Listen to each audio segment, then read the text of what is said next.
Hi, we're now looking at this question where 8x to the power of minus 2 is equals to 0.25. Okay, so how do I go about doing this? So the first thing I need to do is to make this 0.25 a sort of either a whole number or a fractional number.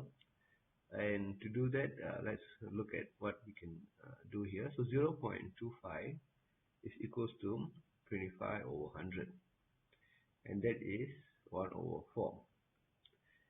Okay, and that gives me a nice number with a power here, which is similar to what we have on the left hand side.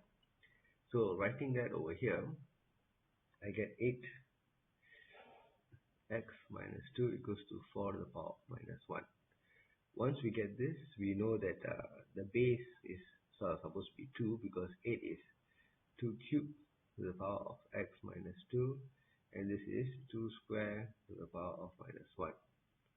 Okay, so the next step will be to expand the power. So the rule says that am multiplied by n is am times n. So this is 2 to the power of 3x minus 6 equals to 2 to the power of minus 2. Okay, and at this stage, since both the bases are the same, we can say that the powers are the same. So we can say 3x minus 6 equals to minus 2, 3x equals to 4, and x is equals to 4 over 3. Okay, so that is your answer for this question. Thank you.